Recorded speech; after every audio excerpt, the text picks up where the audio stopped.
This call is now being recorded. ओम अखंडमंडलाकारं व्याप्तं येन चराचरं तत्पदं दर्शितं येन तस्मै श्री गुरवे नमः। श्री गुरुचरण कमलेभ्यो नमः। जो कल की कक्षा थी उस कक्षा में हमने स्वार्थानुमान, परार्थानुमान और जो परार्थानुमान में प्रयुक्त पंच अवयव, उन 5 अवयवों की चर्चा की थी हमने। तो जो स्वार्थानुमान था उसको बताया था कि स्वानुमिति हेतु अनुमानम स्वार्थानुमानम, जो स्वयं जिसके द्वारा स्वयं को अनुमिति हो, स्वयं के द्वारा स्वयं को ही अनुमिति हो, स्वयं को ही अनुमान हो, उसको स्वार्थानुमान कहेंगे। और परार्थानुमान, परार्थानुमान क्या होता है कि हम शब्द के द्वारा किसी को ज्ञान कराएं, किसी दूसरे के द्वारा हमको ज्ञान हो। ऐसा कोई व्यक्ति जिसने पहले महानस में देख लिया है बन्नी और धूम का साहचर्य, फिर हम उसके साथ पर्वत पे गए और हमें तो पता नहीं है कि महानस में हमने देखा नहीं तो हमको ज्ञान नहीं है, फिर वो हमको ज्ञान कराए कि ये बन्नी और धूम का साहचर्य होता है, इसलिए यहाँ पर धूम दिख रहा है तो यहाँ बन्नी भी होगी।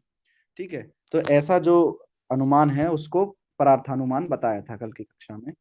और जो पंच अवयव हैं, पंच अवयव कौन से? प्रतिज्ञा, हेतु, उदाहरण, उपनय और निगमन, निगमनम, ये जो 5 अवयव हैं।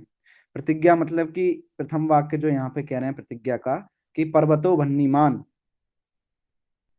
पर्वतो भन्निमान इति प्रतिज्ञा, कि ये जो पर्वत है वह अग्नि वाला है या बन्नी वाला है, ये प्रतिज्ञा वाक्य है। अब दूसरा हेतु, प्रतिज्ञा हेतु, ये दूसरा अवयव जो है हेतु, पर्वतो भन्निमान धूमात, तो धूमवत्वात, तो यहाँ पर जो धूम है वह हेतु है। तो दूसरा जो अवयव है, दूसरा हमारा हेतु जो अवयव है वो है धूम है।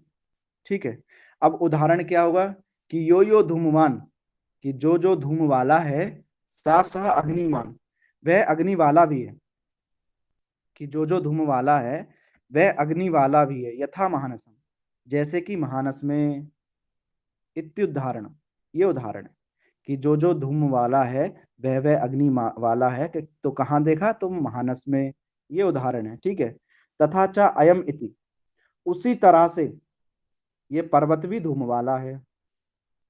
ठीक है ना। और जो पंचम वाक्य है हमारा तस्मात् तथेति, है ना, निगमनम जिसे कहते हैं, निगमनम कहते हैं जिसे, तो ये वो वाक्य है कि ये पर्वत धूम वाला है तो इसमें अग्नि भी होगी। ये जो ज्ञान अग्नि से युक्त होगा, ये जो ज्ञान हमको हो रहा है वो ज्ञान परार्थानुमान में इन पंच अवयवों के द्वारा हो रहा था। ठीक है, तो ये परार्थानुमान हमने देखा था।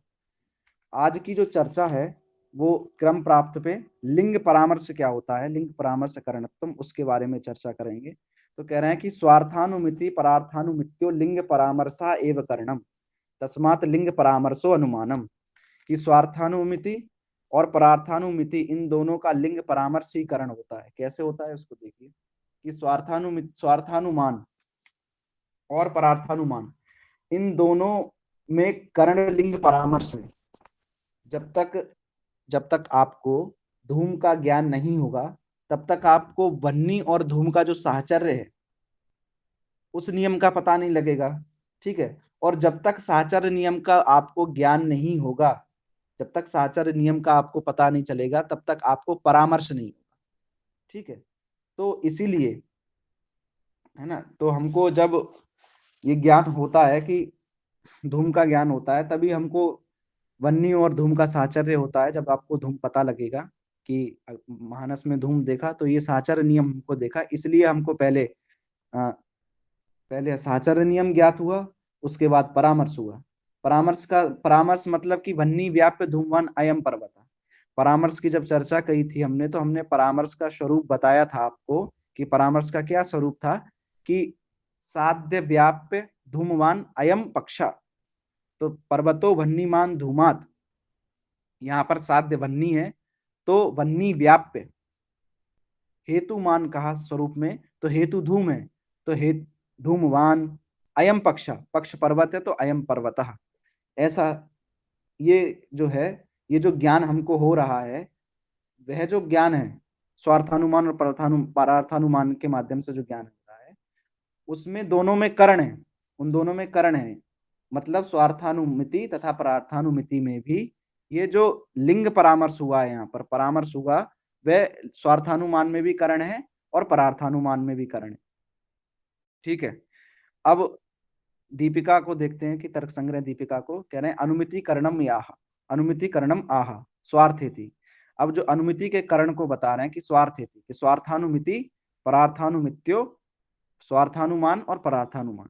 अब कह रहे हैं कि ननु व्याप्ति स्मृति पक्षता पक्ष धर्मता ज्ञानाभ्याम एव अनुमिति संभवे व्याप्ति विशिष्ट लिंग परामर्शः कथम अंगीकर्तव्या इति चेत न। कह रहे हैं कि ननु की व्याप्ति, स्मृति और पक्ष धर्मता, ये इतने सारे ज्ञान हैं, है ना, इनसे ही अनुमिति हो सकती है। जो स्मृति है ना, व्याप्ति है और पक्ष धर्मता है, कि इनसे ही अनुमिति होती है, अनुमिति हो सकती है। जब इन तीन चीजों से ही अनुमिति हो सकती है, तो व्याप्ति विशिष्ट पक्ष लिंग परामर्श से अनुमिति आप क्यों कर रहे हैं? ऐसा पूर्व पक्ष जो है प्रश्न कर रहा है कि ननु व्याप्ति स्मृति पक्ष धर्मता ज्ञानाभ्याम एव, कि व्याप्ति स्मृति और पक्ष धर्मता के ज्ञान से ही आपको अनुमिति संभव हो रही है, तो व्याप्ति विशिष्ट लिंग परामर्श कथम अंगीकर्तव्यम, क्यों आप स्वीकार कर रहे हैं? तो कह रहे हैं कि आप जो कह रहे हैं कि लिंग परामर्शो अनुमानम इति चेत न, कह रहे हैं कि जो आप कह रहे हैं कि लिंग परामर्शो अनुमानम, उसका मतलब है कि आप व्याप्ति विशिष्ट लिंग परामर्श को अनुमान के प्रति कारण मान रहे हैं। जो आप कह रहे हैं कि लिंग परामर्शो अनुमानम, कि लिंग परामर्श ही अनुमान है ना, तो उसका मतलब यही है कि आप व्याप्ति विशिष्ट लिंग परामर्श को अनुमान के प्रति कारण मान रहे हैं। लेकिन अनुमान के प्रति तो व्याप्ति स्मृति और पक्ष धर्मता भी कारण होते हैं। अनुमान के प्रति व्याप्ति भी कारण होती है, स्मृति भी कारण होती है, पक्ष धर्मता भी कारण होती है। ठीक है, तो इसीलिए आपने व्याप्ति विशिष्ट लिंग परामर्श को क्यों अनुमिति के प्रति कारण माना, ये प्रश्न है। कि वहां पर व्याप्ति भी कारण है अनुमान के प्रति और स्मृति पक्ष धर्मता भी कारण है, तो आपने व्याप्ति विशिष्ट लिंग परामर्शा ही क्यों आपने स्वीकार किया? तो कह रहे हैं कि ऐसा खंडन कर रहे हैं कि इति चेत न, ऐसा नहीं कहना कहिए आप। तो क्यों नहीं कहिए? तो कह रहे हैं कि वन्नी व्याप्य धूमवान अयम इति, वन्नी व्याप्य धूमवान अयम इति शाब्द परामर्श स्थले विशिष्ट परामर्श से आवश्यकतया लाघवेन सर्वत्र परामर्शैव करणत्वात्। कह रहे हैं कि अब जो आप परामर्श करते हैं ना कि वन्नी व्याप धूमवान अयम पर्वता, है ना, ऐसे शब्द का आप अभिनय करते हैं। वो अभिनय है वन्नी व्याप धूमवान अयम पर्वता, शाब्दिक मतलब ऐसा स्वरूप है उसका। वन्नी व्याप्य धूमवान अयम पर्वता, साध्य व्याप्य हेतुवान अयम पर्वता, ऐसा शब्द का अभिनय कर रहे हैं। ऐसा शब्द सुनाई देता है, बस सुनाई दे रहा है। तो शाब्दयामी, जो शाब्दयामी, ऐसा ज्ञान होना चाहिए शाब्दिक प्रत्यक्ष के द्वारा, क्योंकि वन्नी व्याप धूमवान अयम पर्वता ऐसा शब्द, शाब्दिक शब्द का अभिनय कर रहे हैं। तो शाब्दयामी, ऐसा ज्ञान होना चाहिए। क्यों? तो शाब्दिक प्रत्यक्ष के द्वारा, मतलब आपको शब्द प्रत्यक्ष होना चाहिए। परंतु यहां क्या होता है? यहां पर विशिष्ट परामर्श होता है। शब्द परामर्श स्थल में विशिष्ट परामर्श की आवश्यकता होती है। यहाँ पर कह रहे हैं कि विशिष्ट परामर्श होता है जिससे लाघव से, लाघवेन सर्वत्र, सभी जगह पर परामर्श को ही कारण मानना पड़ता है। इसीलिए कि लाघव के द्वारा आपको सभी जगह पर परामर्श को ही कारण मानना पड़ता है अनुमिति के प्रति। इसीलिए लिंग परामर्श को ही कारण माना गया है अनुमान के प्रति। ठीक है, तो आप ये कह रहे थे कि व्याप्ति स्मृति पक्ष धर्मता ज्ञान भी अनुमिति के प्रति संभव है उस ज्ञान के लिए। तो आपने व्याप्ति विशिष्ट क्यों कहा? तो इसका यहाँ पर खंडन कर रहे हैं कि वन्नी व्याप धूमवान अयम इति, ये जो ज्ञान है परार्थानुमान में, वो तो शाब्दिक शब्द हमको कोई बता रहा है, शाब्दयामी, है ना, इसीलिए लाघव से सर्वत्र परामर्श की ही परामर्श जो है वही कारण है अनुमिति के प्रति। ठीक है, अब कह रहे हैं कि लिंगम न करणम, कि लिंग जो है वो कर्ण नहीं होता है। कह रहे हैं कि केवल हेतु ही कर्ण नहीं है, लिंग मतलब हेतु। अतिदात क्यों? तो अतिदादव व्यभिचारात, अगर आप हेतु को, यदि कह रहे हैं कि केवल आप हेतु को ही कर्ण नहीं, हेतु ही कर्ण नहीं है, तो क्यों नहीं है? यदि आप हेतु को ही कर्ण मानेंगे तो अतीत आदियों में व्यभिचार दोष उत्पन्न हो जाएगा। अतीत क्या होता है? जैसे कि अतीतादव मतलब कि अतीतादव मतलब जो बीत गया है, आदव आदि मतलब जो आने वाला है, उसमें व्यभिचार दोष उत्पन्न हो जाएगा। ठीक है, जैसे कि कभी आप यज्ञशाला में गए हैं तो देखते हैं कि वहां पर काला काला, जो यज्ञशाला की जो वेदी की जो दीवार होती है वो काली काली होती है और राख भी होती है वहां पे, तो काला काला रहता है। जब यज्ञशाला में लकड़ी जलती है तो वह काला काला हो जाता है। जब यज्ञशाला में हम लकड़ी जलाएंगे, यज्ञ करेंगे, तो उसकी जो दीवारें हैं वो काली काली हो जाती है और वहां पर राख भी बचती है। तो उससे भी आपको अग्नि की अनुमति होती है, उससे आपको अग्नि की अनुमति हो जाती है ना, कि अतीत में यहाँ पर अग्नि होगी, इसीलिए ये जो काला काला जो दीवार है, जो राख बची है, वो अतीत में यहाँ पर अग्नि होगी, इसलिए यहाँ पर काला काला है। ठीक है, तो अतीत आदव में इस तरह की अतीत आदि, और आदि मतलब जो आगे यज्ञशाला बन रही है, और अतीत में आपको ज्ञान होगा काला राख देखकर, तो जो यज्ञशाला बन रही है वहां भी आप अनुमान कर लेंगे कि यहाँ पर यज्ञशाला बन रही है तो यज्ञ होगा, है ना। तो इनमें व्यभिचार ना हो, इसलिए लिंग को ही कर्ण नहीं मानते हैं। व्यापारवत करणम, व्यापारवत कारणम करणम। ठीक है, और जो पे व्यापारवत कारण होगा, व्यापारवत करण होगा, जो व्यापारवत कारण होगा वही करण है। इति मते, वही करण होगा। इति मते, परामर्श द्वारा, कहना है कि परामर्श द्वारा व्याप्ति ज्ञानम करणम। इस मत में परामर्श के द्वारा ही व्याप्ति ज्ञान, परामर्श ही व्याप्ति ज्ञान में करण है। अब व्यापार का आगे लक्षण बता रहे हैं कि तज्जन्यत्व सति तज्जनन को व्यापार, है ना। तो पर जो व्यापार का लक्षण पिछली पहले भी बता चुके हैं, यहाँ भी बता रहे हैं कि तज्जन्यत्व सति तज्जन को व्यापारा।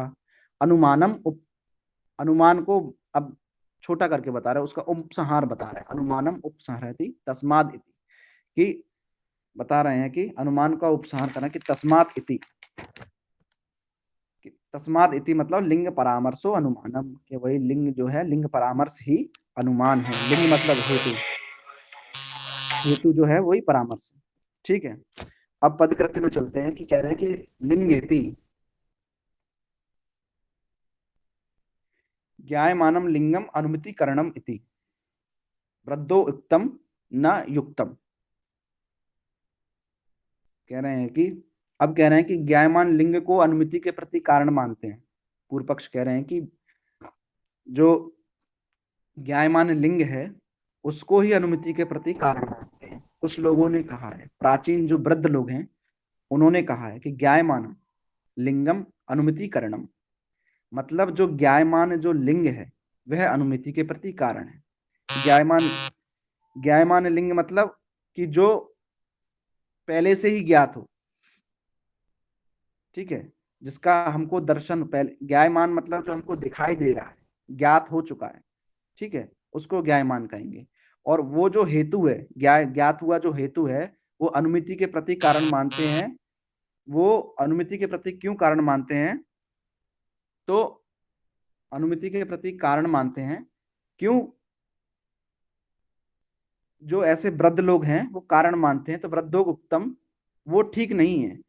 क्योंकि जो वृद्ध लोग मान रहे हैं अनुमिति के प्रति कारण, इसका खंडन आगे कर रहे हैं अभी इयम यज्ञशाला से, तो ये ठीक नहीं है।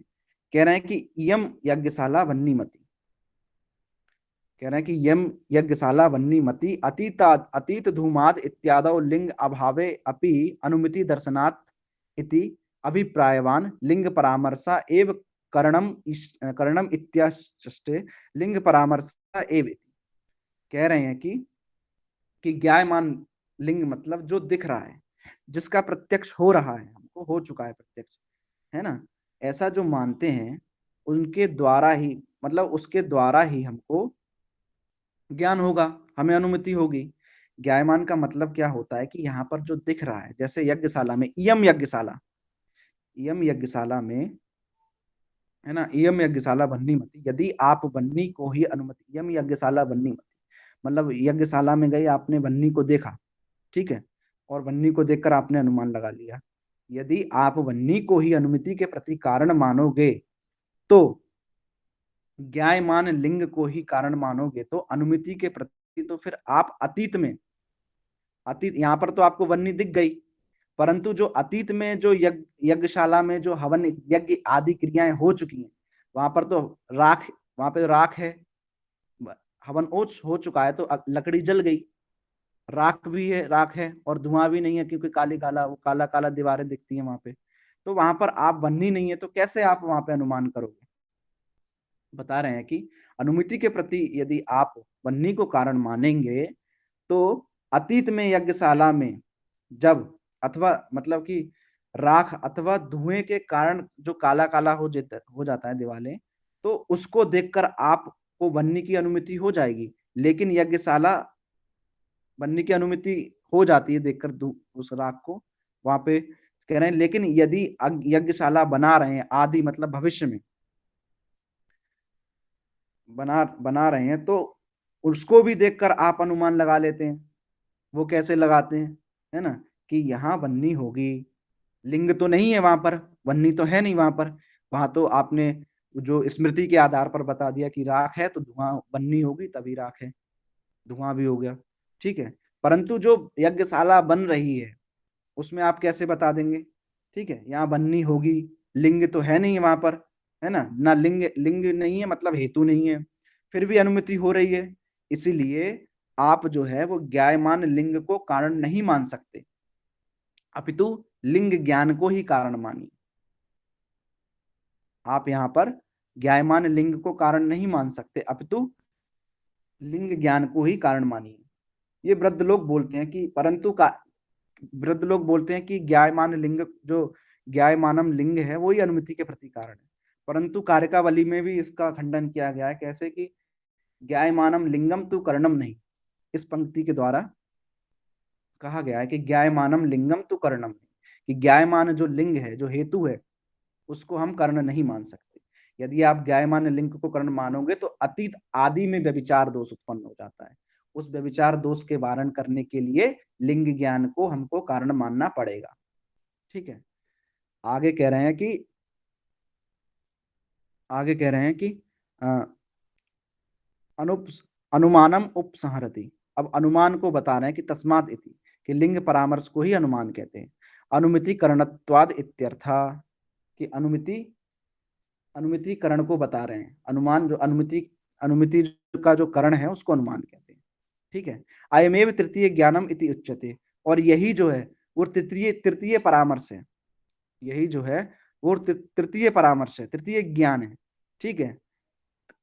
यही जो है ज्ञान जो हुआ है हमको, वही तृतीय ज्ञान है, ऐसा बता रहे हैं। कहना तथा ही महानस आदौ, कि तथा ही जो महानस आदि में जो आप धूम और वन्नी व्याप्ति गृहित करते हैं, मानस आदौ धूम अग्नौ व्याप्तौ गृह्यमाणायाम यद धूमम ज्ञानम तद आदिमम, जो आप महानस चत्वर गोष्ठर पर्वत में जो धूम और वन्नी की व्याप्ति गृहित करते हैं, वो धूम ज्ञान जो है वो आदिमम मतलब पहला ज्ञान है।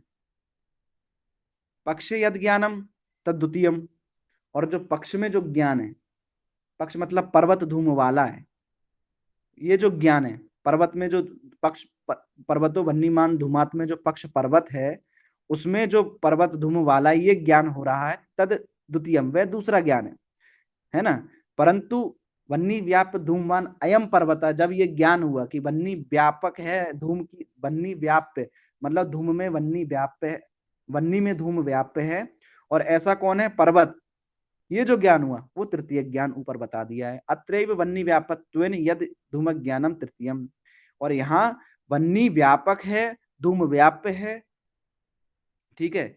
ऐसा जो धूम ज्ञान हो रहा है वह तृतीय है, वो तीसरा ही है। इदमेव लिंग परामर्श इति उच्यते, इस प्रकार से लिंग परामर्श को बता दिया।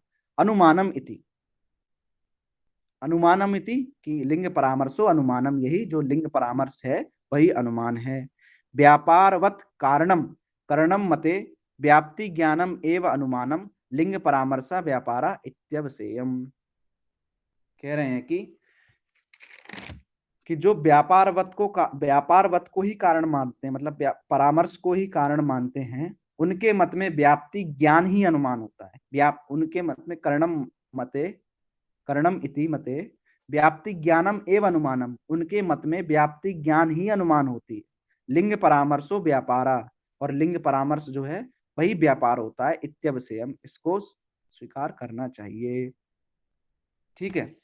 अब आगे जो चर्चा है वह है लिंगम त्रिविधम, अन्वय व्यतिरेकी, केवलान्वयी, केवल व्यतिरेकी, चेती। आगे बता रहे हैं कि जो लिंग जो है वो 3 प्रकार का होता है। अन्वय व्यतिरेकी, केवलान्वयी, केवल व्यतिरेकी, चेती। जो लिंग जो है वह 3 प्रकार का है। लिंगम त्रिविधम, अन्वय व्यतिरेकी, केवलान्वयी, केवल व्यतिरेकी इति। लिंगम त्रिविधम, अन्वय व्यतिरेकी, केवलान्वयी, केवल व्यतिरेकी, चेती। लिंग 3 प्रकार का होता है, अन्वय व्यतिरेकी, केवलान्वयी और केवल व्यतिरेकी के भेद से। ठीक है। अब इसकी दीपिका बहुत छोटी है, एक लाइन की, कि लिंगम विभजते लिंगम इति, कि लिंग का विभाजन कर रहे हैं। लिंगम मतलब हेतु, हेतु इति। ठीक है। और वह हेतु जो है वो 3 प्रकार का है, अन्वय व्यतिरेकी, केवलान्वयी और केवल व्यतिरेकी। अन्वय के भेद से, व्यतिरेक के भेद से, अन्वय व्यतिरेक, केवलान्वयी और केवल व्यतिरेक के भेद से, जिसमें अन्वय व्यतिरेकी को बता रहे हैं कि अन्वय दोनों ही व्याप्ति हो, अन्वय व्याप्ति भी हो और व्यतिरेक व्याप्ति भी हो। ऐसा दृष्टांत जहां मिलता है उसको अन्वय व्यतिरेकी कहते हैं। जिसमें केवल अन्वय हो किंतु व्यतिरेक का दृष्टांत मिलता ही ना हो। अब केवलान्वयी को बता रहे हैं कि जिसमें केवल अन्वय हो परंतु व्यतिरेक का दृष्टांत नहीं मिलता हो, उसको केवलान्वयी कहते हैं। और तीसरा बता रहे हैं केवल व्यतिरेकी, जिसमें अन्वय का अभाव हो, केवल व्यतिरेकी का व्यतिरेक मिलता हो, व्यतिरेक जो है मिलता हो, उसको केवल व्यतिरेकी कहते हैं। ठीक है। अब आगे चलते हैं। कह रहे हैं कि अन्वयेन व्यतिरेके च व्याप्तिमत अन्वय व्यतिरेकी यथा वन्यो साध्य धूमवत्वम, यत्र धूमस्तत्र अग्नि यथा महानसम इति अन्वय व्याप्ति, यत्र वह्नि नास्ति तत्र धूमोपि नास्ति यथा महारदा इति व्यतिरेक व्याप्ति। कह रहे हैं कि अन्वय और व्यतिरेकी से, अन्वय और व्यतिरेक, अन्वय क्या होता है कि यत्र यत्र कारणम तत्र तत्र कार्यम, जहां जहां मिट्टी, मतलब जहां जहां घट बन रहा है वह मिट्टी कारण है। तो यत्र यत्र कारणम तत्र तत्र कार्यम, जहां जहां कारण है वहां वहां कार्य है। इसको हम अन्वय व्याप्ति कहते हैं। जहां जहां कार्य है, कारण है, वहां वहां कार्य है, उसको हम क्या कहेंगे? व्यतिरेक, वो अन्वय व्याप्ति कहेंगे। परंतु जो व्यतिरेक व्याप्ति है उसको क्या कहेंगे? कि यत्र यत्र कार्य भावा तत्र तत्र कारणा भावा, कि जहां जहां कार्य है वहां वहां कारण है। इसको व्यतिरेक कहते हैं। ठीक है, इसको व्यतिरेक कहते हैं। अब दीपिकाकार कह रहे हैं कि अन्वय व्यतिरेकी लक्ष्यति, अन्वय और व्यतिरेक का लक्षण कर रहे हैं कि अन्वयेन इति, कि अन्वय और व्यतिरेक के, अन्वय और व्यतिरेक कह रहे हैं कि हेतु साध्य व्याप्ति अन्वय इति, जो हेतु मतलब हेतु और साध्य की इन दोनों का जहां पर भाव है उसको अन्वय व्याप्ति कहेंगे। हेतु और धूम का जहां पर साहचर्य का भाव है, जहां पर हेतु भी रहे और साध्य भी रहे, उनके साहचर्य को हम क्या कहेंगे? अन्वय व्याप्ति कहेंगे। और तद अभावयो, और उनके साहचर्य का जो अभाव होगा, हेतु का अभाव और धूम का अभाव, हेतु मतलब धूम और साध्य का अभाव जहां हो उसको व्यतिरेक व्याप्ति हम कहेंगे। कह रहे हैं कि न्याय बोधनीकार कह रहे हैं कि अन्वयन अन्वय व्याप्ति को बता रहे हैं कि व्यापक समानाधिकरण्य रूप व्याप्ति मद इत्यर्थ। बता रहे हैं कि कह रहे हैं कि अन्वयन व्यापक समानाधिकरण्य रूप व्याप्ति मद इत्यर्थ। जो कह रहे हैं कि जो अन्वय व्याप्ति है व्यापक समानाधिकरण्य, ये जो व्यापक समानाधिकरण्य है यहाँ पर किस जो व्यापक मतलब साध्य, वन्नी व्यापक है पर्वतो वन्नीमान धूमात में, वन्नी व्यापक है और साध्य भी है। तो व्यापक तो वन्नी समानाधिकरण्य रूप वन्नी समानाधिकरण, और वन्नी और जो समानाधिकरण है वन्नी और धूम का समानाधिकरण कहाँ है, पर्वत में। तो ऐसे जो व्याप्ति मत होगी वो इत्यर्था। ये जो लक्षण दिया है कि व्यापक समानाधिकरण रूप व्याप्ति मत इत्यर्था, ये जो पंच लक्षणी नामक ग्रंथ का अन्वय व्यतिरेकी का लक्षण है। ठीक है, व्यतिरेक मतलब अभाव, कहना व्यतिरेकेण इति, व्यतिरेक मतलब अभाव, आगे कहना व्यतिरेको नाम अभाव। अब उस व्यतिरेक क्या है, तो अभाव। तथा च साध्य अभाव हेतु भाव यो व्याप्ति व्यतिरेक व्याप्ति, कि साध्य भाव जहां पर साध्य का अभाव हो, ठीक है, वहां हेतु का भी अभाव हो जाता है। कि साध्य का अभाव हो और हेतु का भी अभाव हो, उस व्याप्ति को हम व्यतिरेक व्याप्ति कहते हैं। इयम च व्याप्ति, ये उस व्याप्ति को व्यतिरेक व्याप्ति कहते हैं। अब उसका उदाहरण दे रहे हैं कि यत्र यत्र वन्या भाव, कि जहां जहां वन्नी का अभाव है वहां वहां धूम का भी अभाव है। ठीक है, यत्र यत्र यत्र यत्र वन्या भावा तत्र तत्र धूमा भावा। अब व्यतिरेक व्याप्ति का उदाहरण देके कह रहे हैं कि जहां जहां वन्नी का अभाव है वहां वहां धूम का भी अभाव है। ठीक है, यत्र पद वीप्सया, कि जो यत्र पद है वो बार बार के रूप में प्रयोग किया गया है। तो वन्या भाव इति यावती धूमा भाव गृहणे यावत पदस्य व्यापार वत परतया धूमा भाव वन्या भाव व्यापकत्वम लभ्यते। कह रहे हैं कि यत्र पद जो दिया है वह वीप्सा मतलब बार बार में दिया गया है, मतलब कि यत्र यत्र वन्या भाव रहेगा उस स्थल में धूमा भाव भी रहेगा, ऐसा यहाँ पर कह रहे हैं कि ठीक है। तो धूमा अभाव ग्रहण, कि धूम के अभाव में यावत पदस्य जो व्यापक है, व्यापक वन्नी व्यापकत्व परतया धूमा भावे, धूम के अभाव में वन्नी भाव व्यापकत्व, वन्नी का भाव व्यापक होता है वहां पर, लभ्यते वन्नी का भाव भी मिलेगा। एवं च वन्या भाव निश्चय व्याप्ते स्व आश्रय भूत वन्नी भाव व्यापक भूता भाव प्रतियोगित्व संबंधेन धूमनिष्ठतया व्यतिरेक व्याप्तिमत्वेन धूमवत्वं व्यतिरेकित्वेन धूम व्यापक वन्नी सामानाधिकरण रूपान्वय व्याप्तिमत्वेन अन्वयत्वेन च गीयते। कह रहे हैं कि एवं च, कि जो वन्नी है वन्नीय भाव निष्ठ व्याप्ते, जो वन्नी भाव निष्ठ जो व्याप्ति है, वन्नी वन्नी अभाव जो निष्ठ व्याप्ति है, वन्नी का जो अभाव मिलेगा वह अभाव जो है कहाँ मिलेगा, जल हृदादि। ठीक है, वन्नी का अभाव जो है जल हृदादि में मिलेगा। उसमें जो व्याप्ति भूता अभाव है वह कौन सा अभाव होगा, उसमें जो व्याप्ति भूता अभाव है वह जो अभाव होगा वह धूमा अभाव होगा। ठीक है, उसका प्रतियोगी धूम होगा, उसका प्रतियोगी धूम। ठीक है, तो वह जो व्याप्ति होगी, जो व्याप्ति मत्वा है वह धूम में चली गई व्याप्ति मत्वेन। ठीक है, इस प्रकार ये पता चल गया हमको कि एक ही अधिकरण में जल हृदादि में अधिकरण में हमको धूम और वन्नी का समानाधिकरण मिल जाता है। ठीक है, तो यही कह रहे हैं यहाँ पर, यही कह रहे हैं कि जो यहाँ पर बताया गया है कि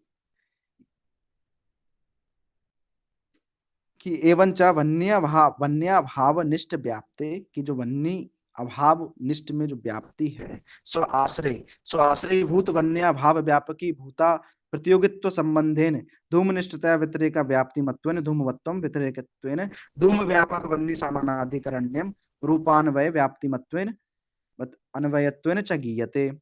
कि यहाँ पर जो जलहृदादि में धूम और वन्नी का समानाधिकरण मिल रहा था वही अन्वय व्याप्ति है। ठीक है। व्यतिरेक परामर्शतु वन्नी व्यापकी भूता भाव प्रतियोगी धूम प्रतियोगी धूमा धूमवान पर्वता इत्याका। और जो व्यतिरेक परामर्श, अब यहाँ पर जो है व्यतिरेक परामर्श कैसे हो करोगे कि जहां वन्नी व्याप्त धूमवान अयम पर्वत में जहां जहां वन्या भाव होगा वहां धूमा अभाव भी होगा। इस प्रकार से हमको इत्याकारक व्यतिरेक परामर्श का ज्ञान करना है। ठीक है। अब पदकृत्य कह रहे हैं कि अन्वय व्यतिरेकेण लक्षणम आह अन्वयेति, कि अन्वय व्यतिरेक का लक्षण कर रहे हैं कि अन्वयेति, कि तृतीय प्रयोज्यतम अर्थात जो तृतीया का प्रयोग यहाँ पर हुआ है वो प्रयोज्यतम प्रयोज्यत्व के रूप में हुआ है। साध्य साधनयोः सहचार जो है वो अन्वय। साध्य साधन, साध्य और साधन का जो सहचार का भाव है वो भाव जो है वो अन्वय है। ठीक है। तद अभावयोः सहचार्यम व्यतिरेका। ठीक है। तद, और जो उसका अभाव जो है तद अभावयोः, उसका जो अभाव जो है उसको सहचार, उस सहचार का जो अभाव है वह जो सहचार का अभाव है, ठीक है, वो जो सहचार का अभाव है उस अभाव को व्यतिरेक कहते हैं। तथा च अन्वय प्रयोज्य व्याप्तिमत अन्वय व्यतिरेकी प्रयोज्य व्याप्तिमत अन्वय व्यतिरेकी इत्यर्थ। तथा च कह रहे हैं कि इस प्रकार अन्वय और व्यतिरेकी का व्याप्ति का रूप दिखाया गया है कि तथा च व्याप्तिमद व्यतिरेक प्रयोज्य व्याप्तिमत अन्वय व्यतिरेकी इत्यर्थ। तथा च अन्वय प्रयोज्य व्याप्ति मद और व्यतिरेक प्रयोज्य व्याप्ति को यहाँ पर अन्वय व्यतिरेकी का स्वरूप दिखाया गया है। केवल व्यतिरेकी, अब यहाँ पर बता रहे हैं कि अन्वय पद क्यों दिया, तो केवल व्यतिरेकी जो थी, केवल व्यतिरेकी जो लिंग का दूसरा रूप है उसमें अतिव्याप्ति ना हो, उसमें अतिव्याप्ति वारण करने के लिए अन्वयेति अन्वय पद दिया। और केवलान्वयी में व्यभिचार वारण करने के लिए केवलान्वयी जो तीसरा जो हमारा वो है केवल व्यतिरेकी केवलान्वयी, और जो केवलान्वयी है उसमें व्यभिचार वारण करने के लिए हमने व्यतिरेक पद दिया। ठीक है। तथा च अन्वय व्याप्ति रूप दर्शित, इसी प्रकार से अन्वय और व्यतिरेक व्याप्ति का हमने रूप को दर्शाया है। अब व्यतिरेक व्याप्तिश्च, व्यतिरेक व्याप्ति को बता रहे हैं कि साध्याभाव, तो साध्य के अभाव में, ठीक है, साध्य मतलब कि बन्नी, जिसको साधन करना है, हमको साधित करना है। ठीक है। कि साध्य भाव व्यापकी भूताभाव प्रतियोगित्वम इत्यर्थ। इस साध्य के अभाव में जो व्यापक भूताभाव जो है उसको उसका जो प्रतियोगी है, प्रतियोगित्व है, उसको हम व्यतिरेक व्याप्ति कहते हैं। कि साध्य का अभाव जहां रहेगा और साध्य में जो व्यापकी भूत हेतु है उसका भी अभाव रहेगा, उसको व्यतिरेक व्याप्ति कहते हैं। ठीक है। इसी प्रकार से एक श्लोक के माध्यम से दर्शाया गया यहाँ पे कि व्याप्य व्यापको व्यापक भावो ही भावयोर दिग्दृश्यते, मतलब व्याप्य धूम व्यापक वन्नी, इन दोनों का अभाव, इन दोनों का भाव जहां पर होगा वहां अन्वय व्याप्ति होगी। और तयोर अभावस्तम विपरीता, उसके जो विपरीत जो व्यतिरेक व्याप्ति है उन दोनों के साहचर्य का जहां अभाव मिलेगा वो व्यतिरेक व्याप्ति होगी। अन्वये साधनम व्याप्यम, अन्वये साधनम व्याप्यम साध्यम व्यापकम इष्यते। जो अन्वय में साध्य और साधन इन दोनों का व्याप्त होगा। ठीक है। साध्य का भी व्याप्य होगा और साधन का भी व्यापक, मतलब साध्य और वन्नी और धूम का व्यापक और व्यापक का अभाव, व्यापक भाव मिलेगा वहां पे। और इन दोनों का जो अभाव होगा उनको क्या कहेंगे, उसको व्यतिरेक कहेंगे इति। ठीक है। तो आज की कक्षा को यहीं समाप्त करते हैं। अन्वय व्यतिरेकी, आज की कक्षा में हमने अन्वय व्यतिरेकी पढ़ा। ठीक है। और जो कल की कक्षा होगी उसमें जो बाकी के जो लिंग बचे हैं, दूसरे जो दो लिंग हैं कौन कौन से, कि जो दूसरे जो लिंग हैं केवलान्वयी और केवल व्यतिरेकी चर्चा हम बाकी की कक्षा में करेंगे। तब तक के लिए प्रणाम, नमो नमः।